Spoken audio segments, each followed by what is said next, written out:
Welcome back to Living 808, everybody. A brand new episode of Aloha Authentic airs tonight on KHON. And as always, we like to catch up with the show's host. For our preview, we welcome in via Zoom, Kamaka Pili. Hi, Fran. Good morning. Good morning to you. Okay, let's talk about tonight's episode. It's a very important one because, Kamaka, when we talk about Hawaii's history, the overthrow is such a major turning point. Now, from your perspective, how has that moment shaped the identity of Native Hawaiians today? Oh, that's a huge question. Yeah. I think it definitely has fueled the aspect of education, I think, because that's something, in overthrow that when I was in public school, we never learned about.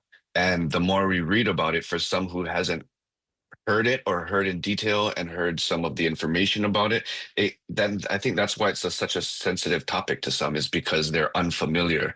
So when you start to talk about it, then of course you may ruffle some people's feathers who may look at it as a more sensitive topic, but I think that's the only way we could move forward through an issue is we need to educate. I mean, no matter how big or small any issue could be, my approach is education has to be key first. It has to be the first step. So how do we educate? I don't know. I just know how to sit down and talk story. Yeah. So I think that is a big thing for us, is just to be able to talk about it. And hopefully there are more educational conversations that come from it. For sure. And speaking of conversations, we actually have a clip from one of your conversations tonight. Everybody, take a look at this. This is a sneak peek of tonight's Aloha Authentic episode. I think let's start it this way. I have a few yes or no questions for you, if you don't mind. King Kamehameha I established the kingdom in 1810. Correct. The islands became known as the Hawaiian Islands because King Kamehameha came from the island of Hawaii. Correct. The Hawaiian Kingdom was illegally overthrown in 1893. No. There was no treaty signed of annexation when we come to 1898. Correct. Hawaii became a state in 1959. No. Does the Hawaiian Kingdom still exist today? Yes. Okay. I didn't expect you to say no on that first question. So let's just go to that. Was the Hawaiian Kingdom illegally overthrown in 1893? What was overthrown was the government of the Hawaiian Kingdom, not the Hawaiian Kingdom as a country. People over time has also come up to me and said that our state flag, that's not the original flag. See that red, yellow, green flag? That's the original flag. I don't necessarily believe that.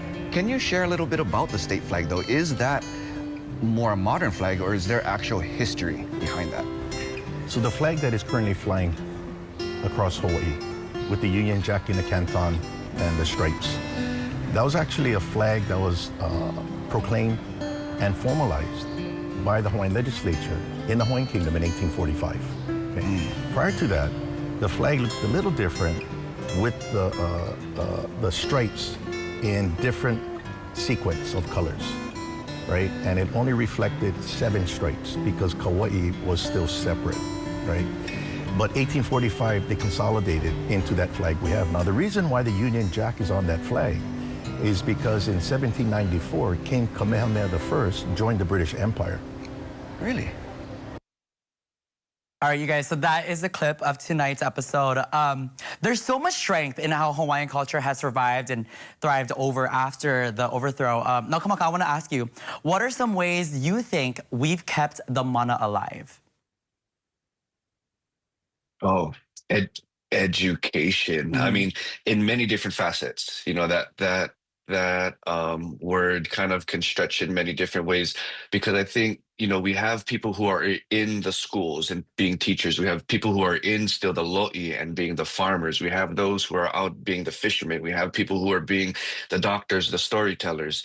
I think something like that, there's always a positive within a negative. And I think a lot of the positive today is trying to educate so something so negative doesn't happen again, or, that we don't step backwards rather than stepping forward. So I think no matter what it is, the thing that gives us the strength is the ownership over it and the education about it and claiming it as our own and moving forward with it. For sure, I agree.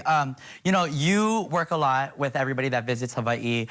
You know, I work a lot with a lot of local musicians. I gotta ask, you know, for those who are visiting Hawaii and wants to better understand the history behind the overthrow, without it feeling too political, where would you tell them to start? Watch Aloha Authentic tonight at 9:30 on KHON2. That's a good plug. So, But aside from that, real fast, I would say top of mind, Iolani Palace. Go visit Iolani Palace. there you go. I think that's a great way to start too. And then building upon that conversation and what you guys learned. Again, you guys, you're looking at it on your screen. Tonight it's at 9:30 on KHON2. Friday will be on the CW at 9 p.m. And then Sunday, another rebroadcast at 8 p.m. Kamaka, real quick, I know that you're all over social media. Is there an Aloha Authentic Instagram that they should log on to? Oh yeah, easy peasy. Aloha Authentic. There you go, easy peasy. All right, Kamaka, thank you so much. Great talking story with you. Again, you guys, Aloha. it's tonight on KHON2. Make sure you guys tune in and join the conversation. All right.